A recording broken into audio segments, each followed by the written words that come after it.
জয় হিন্দ। আজকে আমরা জেনে নেব ভারতীয় ভোটার তালিকায় যে সংশোধন প্রক্রিয়া চলছে সেটা কি। ভারতীয় ভোটার তালিকায় যে সংশোধন প্রক্রিয়াগুলি চলছে সেটা কি এনআরসির সঙ্গে তুলনা করা যায়, এবং এই ভোটার সংশোধন প্রক্রিয়ায় নিয়ম কি রয়েছে, এবং পরবর্তী প্রকাশিত নতুন ভোটার তালিকায় আপনার নাম আসবে কি না, কি করে বুঝবেন, সেটাই জানাবো আজকের ভিডিওতে।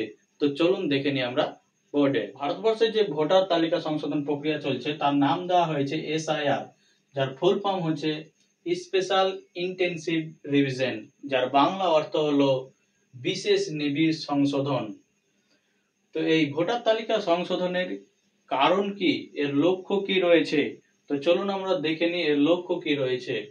ভোটার কার্ড সংশোধনের মূল লক্ষ্য হলো ভোটার তালিকায় কোনো ভুল না থাকে এবং নিশ্চিত করা যে যোগ্য ভারতীয় নাগরিকরাই ভোটার তালিকায় অন্তর্ভুক্ত আছে।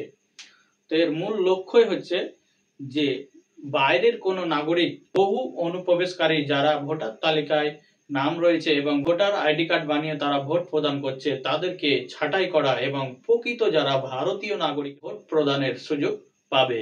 তো চলুন দেখে নিই আমরা।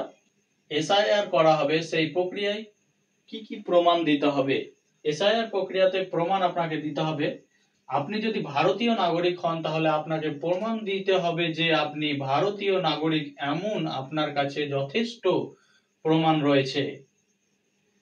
তাহলে পরবর্তী যে ভোটার তালিকা প্রকাশ হবে সেই তালিকায় আপনার নাম প্রকাশ হবে এবং আপনি ভারতীয় নাগরিক বলে গণ্য হবেন এবং ভোট দান করার সুযোগ পাবেন।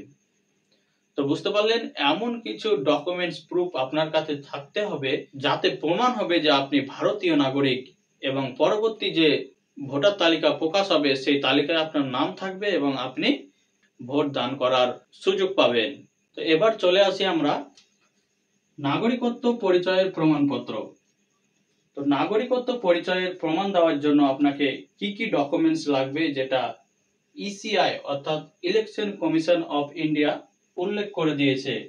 প্রথমত আপনাকে থাকতে হবে পেনশন পেমেন্ট অর্ডার, যা পিপিও, এবং 2 থাকতে হবে জন্ম সার্টিফিকেট।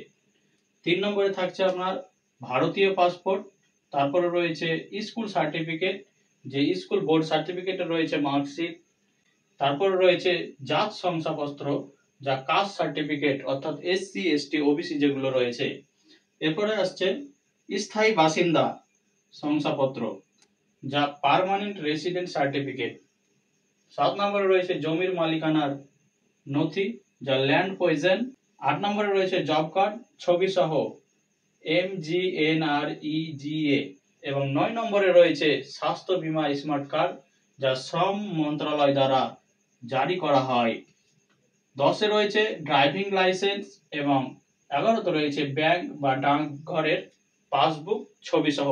ডাকঘর বলতে পোস্ট অফিসের কথা বলা হয়েছে। তো এই 11টি ডকুমেন্টস এর কথা বলা হয়েছে, যেখানে আপনাদের মেন 3টি ডকুমেন্টস কোনো উল্লেখই নেই, যা হয়েছে প্যান কার্ড, আধার কার্ড এবং রেশন কার্ড। যেগুলো নিয়ে মানুষ বর্তমানে বেঁচে আছে সেগুলোর কোনো উল্লেখই নেই। তাহলে কি আপনি পরবর্তী ভোটার তালিকায় নাম পাবেন না? অবশ্যই পাবেন।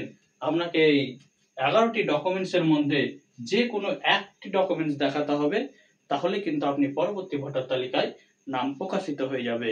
এবার আসি যাদের এই 11টি সার্টিফিকেটের মধ্যে একটাও নেই, তাদের জন্য সুপ্রিম কোর্ট নির্দেশ দিয়েছে যে এই 11টি ডকুমেন্টস এর সঙ্গে আধার এবং প্যান কার্ড জোড়ার জন্য, অর্থাৎ এটাকে 11 থেকে বাড়িয়ে দিতে বলা হয়েছে এবং আধার এবং প্যান কার্ডটিকে খুঁটিয়ে দেখতে বলা হয়েছে। যেহেতু এখনো ইসিআই এর কোনো রকম নোটিফিকেশন আসেনি, কিন্তু পরবর্তীতে এটা যেহেতু সুপ্রিম কোর্ট খুঁটিয়ে দেখতে বলেছে, তাই প্যান কার্ড এবং আধার কার্ড যুক্ত হতে পারে। তো আমরা বুঝে গেলাম ভোটার কার্ড যে সংশোধন প্রক্রিয়া রয়েছে সেই প্রক্রিয়ার নাম দেওয়া হয়েছে এসআইআর, এবং এর লক্ষ্য হচ্ছে ভোটার তালিকা সংশোধন করে প্রকৃত যারা নাগরিক রয়েছে তাদেরকে ভোটার তালিকায় নাম রাখা। এর জন্য আপনাকে প্রমাণ দিতে হবে, এবং কি কি ডকুমেন্টস লাগবে প্রমাণ দেওয়ার জন্য এই 11টি ডকুমেন্টস দেওয়া হয়েছে প্রমাণের জন্য। এবার আমাদের যেটা মূল প্রশ্ন সেটা হলো, এই এসআইআর কি এনআরসির সঙ্গে সম্পর্কিত?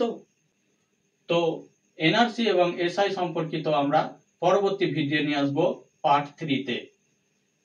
তো অবশ্যই আপনি যদি এই চ্যানেলে নতুন হন, চ্যানেলটি সাবস্ক্রাইব করুন এবং আমাদের সঙ্গে যুক্ত থাকুন। দেখা হবে নেক্সট ভিডিওতে। ততক্ষণে যারা ভালো থাকবেন।